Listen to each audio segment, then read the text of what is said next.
a person should be able to safely use a piece of food and demonstrate that they can teach whatever they choose to teach. It wasn't about the person must teach a sit, the person must teach a down.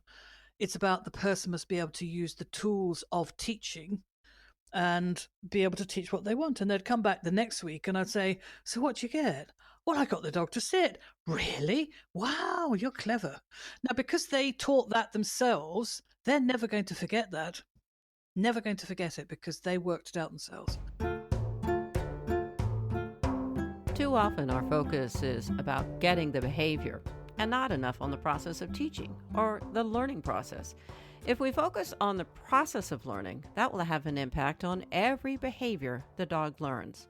The words of Kay Laurence. I'm Sue McGuire. After this episode of Learning About Dogs, you may never approach learning any other way. Teach your students the skills of teaching dogs. Too often the focus is on the dog and not let's people. You always say let's teach people how to train, not what to train. Let's talk about that a little bit because sometimes we often have the focus backwards, don't we? We're like, just want to get the behavior, just want to get the behavior. Mm-hmm, mm-hmm. It comes, I think, on all scales. It starts from, I want to stop the dog. Then we turn the person around to saying, I want to teach the dog, but it usually is for the human agenda. So we want to stop nuisance behaviors or the behaviors that annoy us or behaviors that annoy our neighbors, which embarrass us.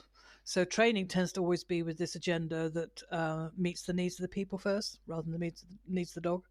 So instead of considering training as something that is the outcome based on what people want or what society wants, I think training should also be seen from the dog's point of view as to what's going to benefit the dog and how the dog grows because it's being trained, or how any animal benefits from the training process. Same as us. If we never went to school or never had education, would we be the people we are now? And that's not just an acquisition of knowledge. There's a whole bunch of skills that we learn through education that sets us up to do other things in life. She says as she struggled with the sewing machine yet again. New skill. Well, I went to a school that had to keep us entertained, through to about 8 o'clock at night. And one of them was making clothes. But yes, I can sew. Wow. Sometimes I wouldn't say it's a joy, wouldn't say it's a pleasure, but if I need to make something, I can. It's handy. So, that was... Well, it was the sort of thing that young ladies had to learn, Mm-hmm. Plus table manners. I might have to make a conversation. I did send my two daughters to sewing camp because of a school that you ought to know how to do basic things like hem a pair of trousers, how to make a pillow if you need to, how to make curtains, because it's so horribly expensive to have somebody make those for you. And maybe it's the cheap... also mending as well. Yes. Mending things. How many people would know how to put a button on or repair a tear in a pair of trousers? Yeah, interesting. Exactly. Or make costumes for freestyle and kids school stuff. Oh, Lord above. So those sort of craft things that are now gone, they're coming back again. We're all part of our education process, but it's about possibly something that you might have done in an art class that you would then transfer to an embroidery that you may then transfer to something else. So it's sort of, this intergenerating ideas that go from one field to another. So education is not just you have to learn this for this outcome so you can get a job. There are other things that you learn as part of education. And when we talk about a rich education, it brings all those other things along as well. One of the things that I struggle with my clients in explaining why this might benefit the dog to learn this is this conversation about it's not mutually exclusive. What you want the dog to learn is not in opposition with what you actually want the dog to learn. It seems to be the power struggle. Well, it comes back to I want the dog to sit. Why? Also, he doesn't jump up when I need to do things. So could we just get the dog to stand instead? Sure. Well, if the dog wants to sit, the dog can sit. The dog stands, the dog stands. But can we just find this middle ground where you're not making the dog do something because you think that's the only way it's going to happen. Mm-hmm. This is back to this recipe again. So, provided you're getting what. Sorry, I'm still fighting a fly. Provided you're getting what you need, it shouldn't be at the expense of what the dog needs or can do or shouldn't or should do. Sure, a dog should learn how to be able to stand still at certain times for a whole host of reasons. And I think the chances of a stillness in stand succeeding are far greater than a sit. When you want to cross a road, just stand still, wait for me to cross the road. Mm-hmm. And even guide dogs now, I think Michelle was saying that guide dogs now don't require the sit at curb. The dog is allowed to halt and stand because the sit at curb got the dog's tail trod on, and it was this constant push, push, push to get the dog to conform as opposed to do what is a benefit to the dog. Mm-hmm. And we get stuck in this sort of spiral. And I think it's the same when you're teaching people in class. 20 years ago, I produced a series of lessons and it was called Teaching People, Teaching Dogs. And in a college staff room, that seemed awesome that you had to not be able to teach the dog yourself. You had to teach a person who couldn't do it to a dog that couldn't do it. So you're double teaching at the same time. And to me, it takes just as long to teach a person the skills of training as it would to teach a person to copy what I do. So if we go back 20 years, it was always this take a lure the dog's head up, sit, good sit, feed the dog stuff. And no, not for me. Let's teach a person how to lure. So they would have a piece of food and they would ask the dog to take 2 or 3 steps. And if the dog took 2 or 3 steps forwards towards the hand, they opened their hand and gave them the treat. So they were learning about what the behavior looked like. They were learning how to teach major behaviors and small behaviors. They would teach the dog to go around a chair. They would teach the dog how to use a marker, which was this change from lure to open hand. They would learn the process of what reinforcement's about, and we used exercises for that. So my focus was about, at the end of this lesson, a person should be able to safely use a piece of food and demonstrate that they can teach whatever they choose to teach. It wasn't about the person must teach a sit, the person must teach a down. It's about the person must be able to use the tools of teaching and be able to teach what they want. And they'd come back the next week and I'd say, so what'd you get? Well, I got the dog to sit. Really? Wow, you're clever. Now, because they taught that themselves, they're never going to forget that. Never going to forget it because they worked it out themselves. So if you give them the means to do it, they can choose stand, sit, or down, doesn't matter. They can choose in front of you, your left side or your right side, doesn't matter. So we teach the process of how reinforcers maintain or strengthen a behavior. We teach how lures can change a behavior, how the environment impacts on it. So by teaching, and it doesn't have to be complex, just very basic training skills, that person goes away learning more about dog training rather than having to just copy recipes. And I don't think there's any greater length of time to teach it. I think people get more motivated because they're learning something that's for their benefit, i.e. they're learning how to do something which is their personal skills increasing. And at the end of the day, our problem is not so much do we have the time to do this, is how do we get rid of them? Because now they're motivated. They want to go and do more. Oh, good. Well, this course has ended right now. Yes, but we like this. We want to do more. And think how many people got into dog training because of that first class they went to and it opened their eyes. They said, this is cool. I enjoy this. I want to do more of this. So that's the teachers we have to be. This is why I don't like to use the word instructor. We teach people about dog training. And if you're going to evening class, whatever you're going to learn in evening class, it's about learning how to do something, not about copying what somebody else does. So if I was going to evening class to learn a new language or to learn a new computer program, the instructor just doesn't say, copy this, write this down. It's about teaching you how to be able to do something.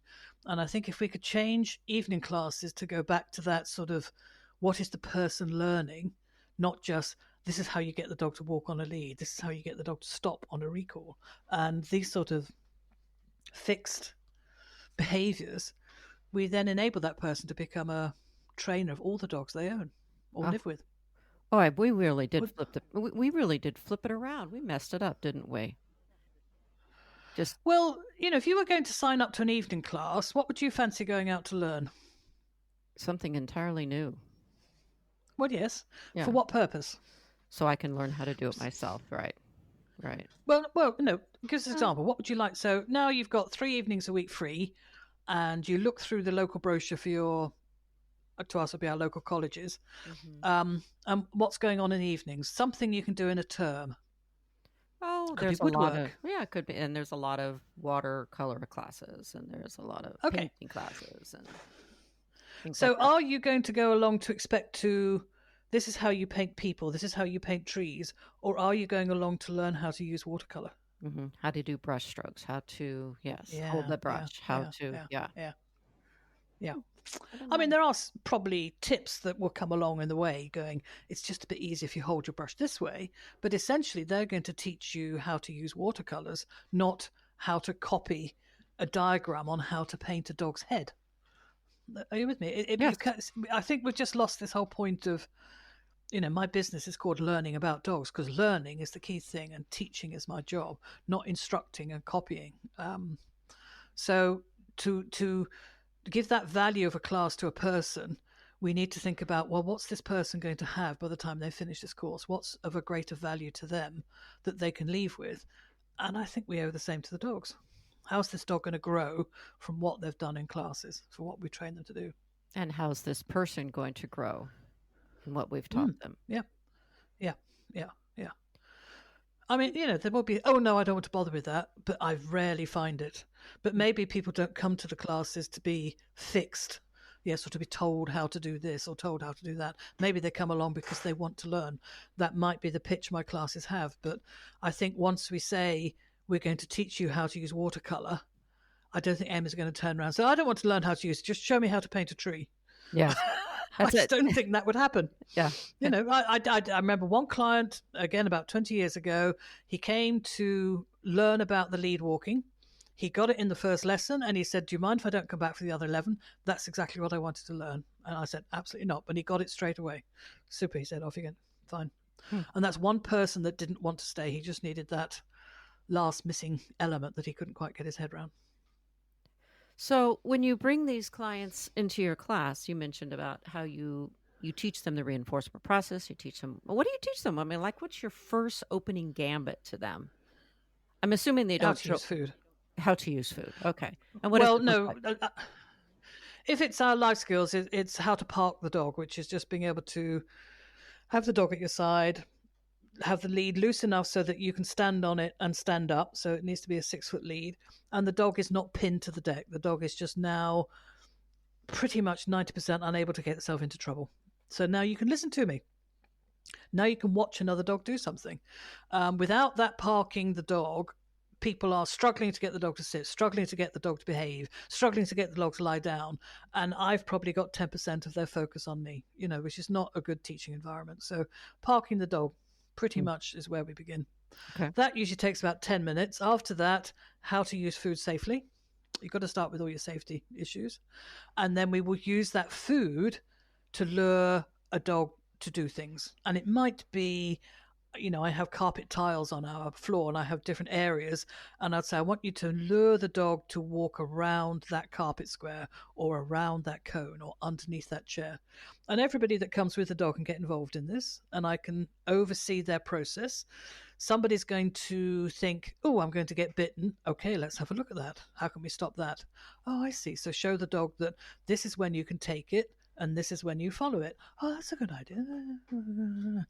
And then we do some outside stuff on the bricks. We have a lot of house bricks and planks, and people teach the dogs to walk with them on the planks and then use reinforcers to make that behavior stronger. So the whole process is about people learning how to use reinforcers, looking at what could be cues, looking at the way they behave, learning about training. Mm-hmm. Mm-hmm. Talk about. And if we teach the I'm sorry. Do you go into depth about what kind of reinforcers? Or you just kind of let them work with whatever they show up with, and then come back we in on it. certainly make the difference between what's a reward and what's a reinforcer. And often we look at play. So probably the second half of any class is play. And then we certainly come into how you tend to reinforce. The classic one is the dog brings a toy back but puts it 3 foot short. So now the person steps forward, picks up the toy and throws it again. I go, do you realize just what's happened there? Oh, yes. So the whole thread of that is not how to get the dog to chase the ball or how to get the dog to give it to hand. The thread of that is looking at how the reinforcers are in play between the dog and you and the dog, how the dog is getting you to do things for them. So I think if we give the people these skills, we're opening up lots of doors and they can start to see it in everyday life. You're setting them up to reduce the risk of them having annoying behaviors in the future. Yes, because they can start to see the whole process of how the dogs are learning these things. Gosh, you must have been able to observe this over a few years, because I can tell you, I sometimes I'm just amazed about how little observation people do of their dogs. But this is, I started over 40 years ago, but we had set up something like, I might pull everybody to one side of the room and the dogs are going to do a circuit around the room. Again, I've set up the carpet so that there's a band of different color carpet around the edge. So I can send people around the room by just asking them to follow the brown carpet. And we call that then the sidewalk or the pavement. And as they're going around, I will start to introduce things and they have to make decisions about what they do. Well, one person might be going around the room. The other 5, I'm asking them questions about what's happening. So they're learning to watch what people are doing. They're learning by watching other people learning to do something. Yes, and they'll walk up to the mat that's like bubble wrap, and written on the bubble wrap is "Here be vomit."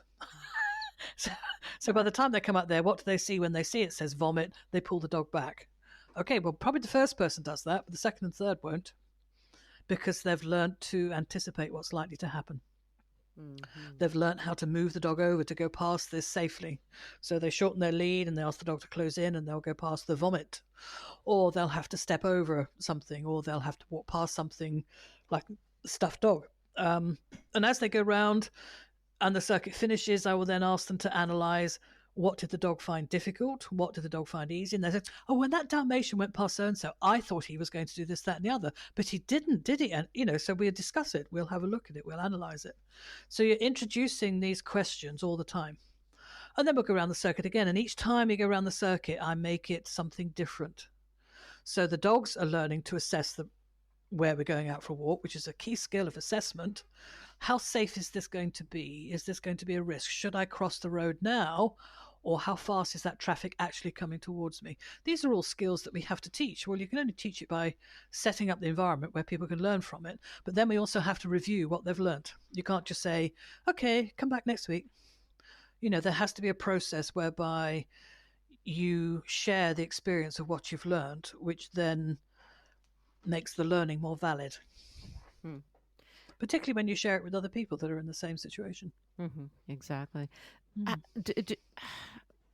Do you find a lot of buy-in when people are asked, what are your priorities for you and your life together? Do people stop and think about that? Do they, other than saying the typical stop doing that, stop doing this, but more depth, more beyond that? I love asking people. No, we're British. No, I don't ask that. I don't even know what it is myself. What are my priorities? Oh, just get on by, whatever. No. Oh my goodness, Kay, you need to Maybe it's part of rescue. Maybe it's part of the American life. No, it's part of West Sonoma County life, but that's okay. Call us hippies, what you will. But well, here's the thing, and you do bring up an interesting subject, because we are a little forced into adapting to our population. I can't turn my West County hippies into a bunch of Brits overnight. That's just not in my skill set. But, sure. But then how would it, I don't know, how would that benefit? You're asking people a pretty philosophical question, like, what is the purpose of owning this dog? Well, I just liked it. Good. Okay, on we go. So where do you want to go with this dog? Well, I just want to enjoy living with it. Well, isn't that common to all of us? Yeah. So I think you could ask questions that take you for. Sometimes the answers you get when you sort of ask this must be a bit like, okay, fine, right, okay, maybe that's not why I have dogs, but it's like I just like dogs, so there we are. Yeah. I prefer to share life with dogs, and the whole reason people have dogs is as varied as haircuts. It's entirely individual, and my reasons for owning a dog, I don't know, are the same as anybody else's. So how does that influence what you're going to do? I mean, certainly if you're rehoming dogs to people, you need to be a bit careful about what they want. I mean, I might ask those questions if I was breeding puppies again. What's the purpose of having this puppy? What do you hope to get out of it? But I've probably got to know this person long before they sit looking at the puppies. Yeah. I know what sort of handler they are, what type of trainer they want to be, and I will select the puppy that I think is most suited for what they're looking for. I guess what I'm dealing with a lot is people who want their dog to be their spirit animal. Oh my God. Oh, I am not kidding. Okay. I am not kidding. So if that is my Yeah, starting point, sorry. not that you need to coach me on how to teach people who think these guys. I can remember being at Wolf Park last summer and Dr. Friedman saying, "Where's your evidence that wolves are your spirit animal?" And I Oh yes, cracked yes, up. yes, yeah, But that is kind yeah. of often where my starting point is with people. And, and I want to honor, I'm looking at that as a translationist. They're just seeking a really deep connection with this animal. And I appreciate that.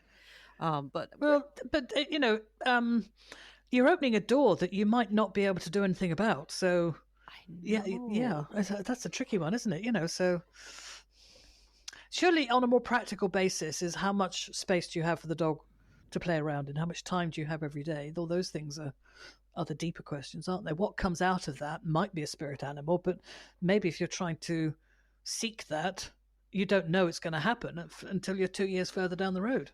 Mm-hmm. The dogs that we've lived with that turned out to be nothing like what we thought when we first started, and dogs that we thought were going to be everything we wanted and didn't really pan out. So each dog is its own. Whatever the relationship is individual to you and that dog. Yeah. Cool. I really want to. Maybe too much philosophy. Well, no. Welcome to my world. I did have somebody ask me if she. Well, yes, I do remember some of the Californian expos were a little okay. Maybe you should ask Karen about that because I can't answer you. I'm British. Yes. No, but anyway, I that is often my starting point. And how do we kind of narrow that down? I mean, one of the things that I love is that they are learning all the time anyway, our dogs.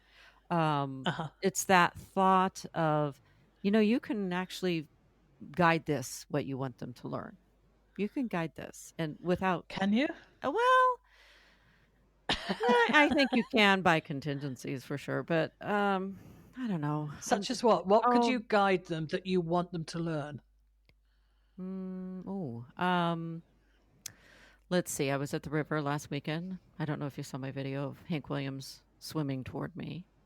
Uh-huh. I wanted him to learn that. Oh, okay. Okay. A really good example is I want my dogs to learn that every time they're near me, it is a reinforcing positive. Okay, they're my spirit animals, right? They're near me. Okay. Okay, so what happens when you take them to the veterinary office and you have to hold them while their ears are checked out? Yeah, they look right at me and they hold me, and I say dumb things like "trust me." Yeah. No. I mean, you can't. Maybe it's the use of English. What you want them to learn is about what you want. Are you with me? Yeah. What would they want? Get out of the vet office. What would Yeah, they? so it's about you can only set up environments where the learning may occur, but you can't say, this is what I'd like them to learn. You can set them up opportunities to learn, and what they learn is what they learn. But we often don't know what they learn unless we can actually measure what's happened in that process. So that's where you go to metrics, period. I mean, is everything about metrics? I guess I'm just sort of like, uh, No, but if I'm teaching something, I can't say, I'm teaching you to be more bonded to your animal. How on earth would I know whether that's what I've taught or not? yeah. Well, So if I was teaching, so Zip, so she's secondhand, shall we say. So I would like her to learn that being around me should give her a feeling of safety. But I know there's times I have to lift her up and put her in the car, which she doesn't like. This morning she had to go to the vets and have somebody poke around the bottom of her ear, and this young, very energetic and enthusiastic vet said, "Is she okay?" And I go, "So far." And then we went, "Okay, no, she's not." As he poked something down her ear. Well, that's the first. There we go. We don't know what's going to happen, So I would like her to learn that what I'd like her to learn is not necessarily what I can get her to learn. That's the difference. Yep. I would That's like her to learn to tolerate veterinary processes. Yes, but that's not necessarily what she's going to learn. yeah, yeah. It's not necessary that And I they. can Yeah, yeah. Okay, I agree with that. So, you took him swimming. You wanted him to learn to swim. But these are your wants. You're basing it on what you want. You say, well, he's going to have a great time if he can learn to swim, but it doesn't matter if he doesn't. Right. You wanted to give him the opportunity, but we can't say what we want them to learn. Does that make sense? No. Yeah, it does. I'm just sort of heartbroken. What, that he hasn't learned to swim? Oh no, he has learned to swim, but here's my sticky wicket, and I'm sure I'm not the only trainer who feels this way. Is that wow? I really want him to learn this because I enjoy it, and if he enjoys it too, it's all the better. So then I think, am I asking I mean, I obviously would look for signs that the dog is, clearly not going into the water, staring away, not wanting to enter the water. That would be my metrics. He's 2 feet away. There's my Uh-huh. metrics, not wanting to go in the Yeah. water, as Yeah. opposed to a Yeah. dog who just plows right into the water. So Yeah. that would be So, my metrics. yeah. So, but I think it might be about the words you use. You want him to enjoy life, and you are saying if you swim, you're going to enjoy it. Well, there are dogs that. Have you ever had a dog that really doesn't like to go to new places? Oh yeah. Oh sure. A dog, yeah. So we could say, well, I want this dog to be able to travel around with me. Well, actually, this is a dog that really doesn't want to go to new places. Oh, I want this dog to learn how much fun retrieving is. Well, this is not a dog that actually is going to enjoy retrieving. Zip is a little madam for being 6 foot or under me on the end of the lead. And then I realize she's not pulling so much as she recognizes where I want to go and wants to get there first. So if the lead's not there, she's at the gate. And if I've gone for a walk around the fields, the minute I about turn and look like I'm heading home, guess where she is? Back on the other side of the gate, 400 yards away. So once the lead's on her, it looks like she pulls on the lead, but this is just her desire to say, oh, we're heading to the car. I'll go and sit by the car. Okay, we're going out the car. We're going to the barn. Okay, I'll go and sit by the barn. So anticipating where I want to go causes her to try and get there first. The outcome is that she chunders along on the end of a lead, and I just go, the lead pulling is not the issue. The issue is that she's being extremely bright and going, I know where you're going. You're going upstairs. So she goes up ahead of me. Mm-hmm. I know where you're going. So what I want is her not to pull on the lead, but I'm missing why she's doing what she's doing. So by not understanding what she's doing, I can't actually teach her not to do it. Does that make sense? Yes, it does. So, I've had a collie that would never go in the water because she always wanted to work the dog that was in the water. So I'd throw a toy out and Abacab would go out and fetch it. And my other dog's standing by the side of me, staring the hell out of him. But she's a collie. So I think the first time she went in the water and laid down like a collie, she nearly drowned. So she thought, well, I'm not going back in there. I'll stand on the shore. And as he comes out the shore, I'll get the stick off him that way. Yes. Nah, she's never going to swim. Why? For her, swimming's a waste of time. You can't get the stick off the other dog if you go swimming. You do bring up this interesting conundrum of every dog teacher of people, of teacher of dogs in the world, is that if I were a good enough trainer, I could teach this dog yada yada. Can you address that a little bit? Because I think people misconstrue that. So try that again. Well, okay. Reword that again. I'm not quite sure what you mean. So I have conversations a lot with people who say, if I were a better trainer, I could teach enter the blank. And it's, Wow. yeah, Oh, okay. Don't you hear that a lot? No. No. There's two things on there. I could teach this dog. My first question is why? Exactly. Why have you got to teach this dog? To me, we set up the situation where the dog learns from the environment, the reinforcers, the cues, and what they learn is what they learn. If you go back and say, no, I want the dog to, I should be able to teach the dog to do anything I want, that to me brings up an arrogance that's just, ooh, I don't know where that comes from. Mm-hmm. I mean, could I teach a dog to do anything I want? Possibly, but the first question is, why would I Right. want to? Right.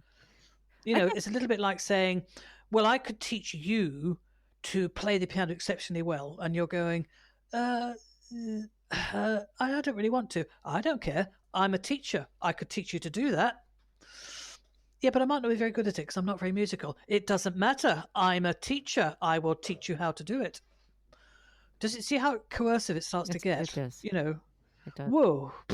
Yeah. You know, and there's so many sort of lifestyles where we've had to, all of us have had to conform to be able to be part of a society or community that we're in, and how much of that is not being true to who you are. You know, the dogs should be able to be true to who they are as much as we can, not to the point of causing harm to themselves or anybody else, but to say that I should be able to teach any dog to do anything, I don't see the point of that. Well, let's go back to the husbandry discussion. I think that husbandry is one of those things that I'll just be honest with you. I kind of pretty much suspect my dogs don't enjoy it at all. Yeah, But it is necessary for them to tolerate it in terms of good health and our lives together. sure. Um, But it's the same as us. I mean, you know, you've had more than one examination that you didn't enjoy all right. Right. Doesn't affect our on a relationship. regular basis. Right. It doesn't affect our relationship overall. You know. I remember Ken going through. Have you probably there? I was on the ship. I definitely went on the ship, and he was talking about this young trainer that was very enthusiastic, wanted to train this zebra to present itself at the fence for husbandry. And after a year, I think it was somewhere he went on a regular basis, not where he actually worked. And after a year, she was still making slow progress. So the question was, do we dart this animal to do what we need to do, which I think was hoof work, Mm-hmm. or do we carry on putting it through this training process? And in his view, the continual training process was probably more stressful than the occasion to dart it, do it, have it done, finish. So there are more questions to be asked that, yes, I know you're not going to like this. Sorry, there you go, have a piece of chicken. You know, how much is the capture, do it, get it over and done with as quick as possible? How much do you have to weigh up that being less stressful than the process of me going through it bit by bit by bit on a daily basis? I don't know. Yeah. I think that you have to know the individual animal. You have to know whether proximity is comfortable for them. You know, there's so many questions to ask on this. You can't just assume that if I've trained husbandry, he'll enjoy it. No, sometimes it's just, let's just dart the dogs and We call just, it a day on that. yeah, yeah. Must have looked into my office because I'm in the midst of teaching a dog to accept a muzzle, and it's 3 weeks in. Well, yeah, yeah, yeah. Well, we had to, you know, Zip had to have a muzzle on. Vets, I've worked with vets for long enough to know that when they are trying to diagnose something, they're often not aware of what's going on in the corner of their eye, especially when they're young and enthusiastic. Mm-hmm. So this young lad she's got something like a grass seed down the bottom of her ear. The options are we anaesthetize her, have her go and investigate, see if there's anything there, take it out. But option number one is you might be able to see it and you might be able to work it out before we have to do anything too serious.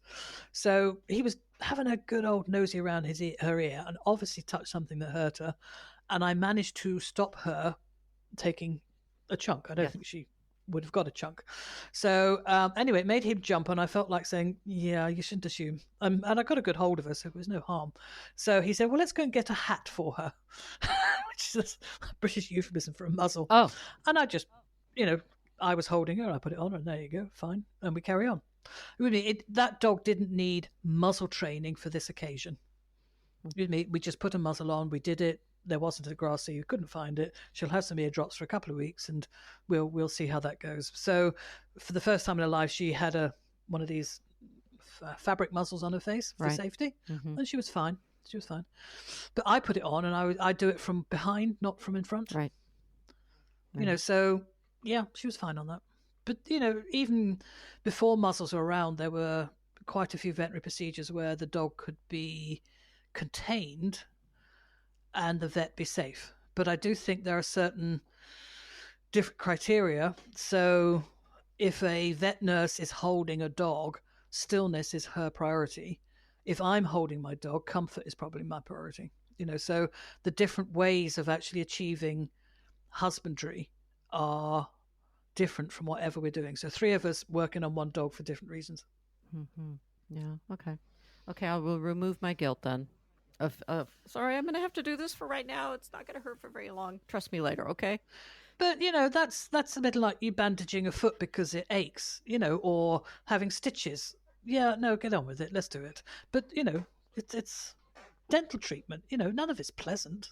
I know we can work out that it's going to be okay, but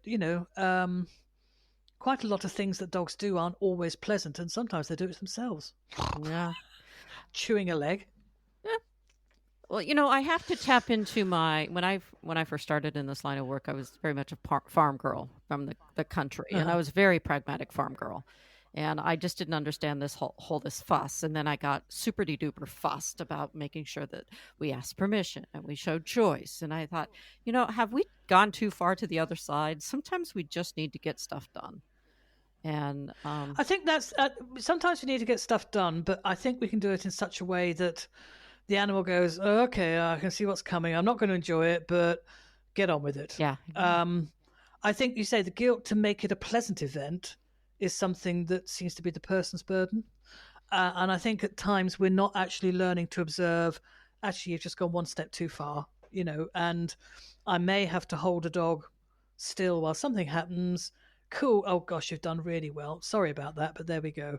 Because I knew the alternative was a full anesthetic, day of, in the hospital overnight, blah, blah, blah, blah, blah.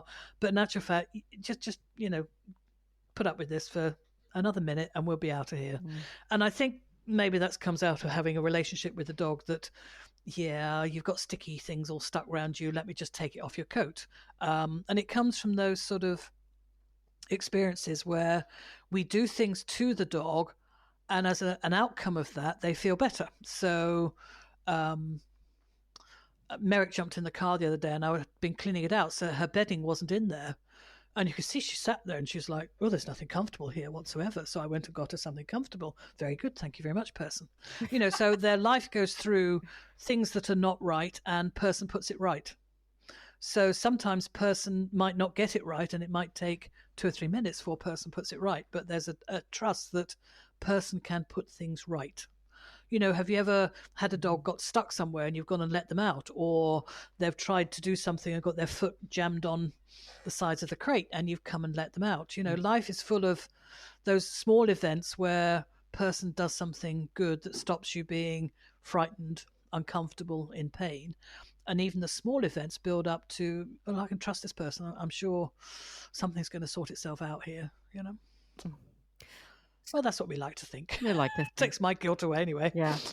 Well, I mean, you mentioned it's words. When I'm in the midst of doing Hank Williams' nails, I just say, dude, trust me. And I just say that to myself more than him. And by golly, he trims his nails, I don't know. Yeah. I don't really care. He does it. He's still like... I mean, how much husbandry do we do that doesn't make the dog feel better afterwards? Merrick gets she's got this long coat underneath and it gets all these nasties in it. And she really doesn't like to be groomed, but she'll do it because she gets food. And I'm not calling myself she likes it. She'll do it because she gets food. And it's very much linked to only when she's on the grooming table, because if I try and groom her anywhere else, she's out. There's no two ways about it. So it's about, you pay for this and you can do what you like with my coat. But if she's got something sticky, we have these nasty things called Sticky Williams around at the moment, which are like long strands of crap that tie themselves around the dog's leg and then leave seeds behind. Yeah. Now she'll come running to me once this is on her in the middle of a field with absolute abject distress. Person, get the stuff off me, I can't possibly move, and I have to get the stuff off her, and off she goes. So it's not that she doesn't trust me, but I've got skills that she might wish to make use of. She also gets terrified if she gets a Klingon hanging down the back of her bottom as well, and has to have that removed as well. So, there's things we do to them that they end up feeling less distressed afterwards. So that's the whole process of learning to live with dogs, isn't it? with a go-to guy. And even cutting nails should make them feel slightly more comfortable after Yes. they've been done. Yeah. You know? In your article, you write, our training is about giving them learning skills. And you list observation, awareness, memory. Are these things that you intentionally um, provide avenues for learning, or is it just something that you observe like, I mean, when you say observation, watching the order and pattern of peers and their family, awareness of their environment. These are things that they. Okay, yes. So these are skills. So say you were very skilled in all of these: observation, awareness, memory, puzzle solving, definitely, physical skills, mental skills, using your innate. If you were well skilled in all these areas, life would not throw up nearly so many distressing events for you, because you could puzzle solve out of them. You could work out what's happening. And even like the so observation skills, Zip works out patterns of my behavior, I say, anticipating that once we've gone for a walk around the field, as soon as I face the gate, we're going to go back through the gate. So she's gone through the gate. And as soon as I look at the car, I am going, so she works out these patterns of how life around her will have some relevance for her. This is a learning skill. Now, can you imagine dogs that you've got at your center that are deprived of these events? Yes, they spend most of the time not being able to learn these skills, or they've been in deprived areas where they don't get to see what people do, or they don't get to memorize, or it's limited to what they can do. Then their ability to adapt to new environments is probably compromised. So having that, in our terms, we call it a rich education, means we've probably got enough depth of learning that we could adapt to difficult situations. But without that depth of learning, we're more likely to panic and more likely to become distressed by events that other people would be able to cope with. Does that make sense? So to me, giving a dog a rich depth of learning sets them up to be able to cope with quite often life that is not very comfortable for dogs.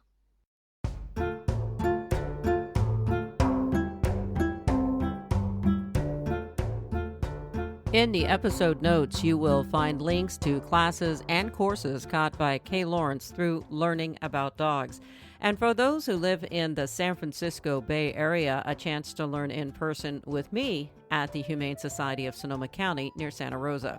Are you interested in a topic for a future podcast? We encourage you to go to Facebook and look for the group Whilst I Was Listening to the Podcast and leave a comment.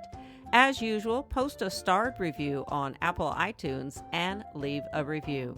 Thanks for listening.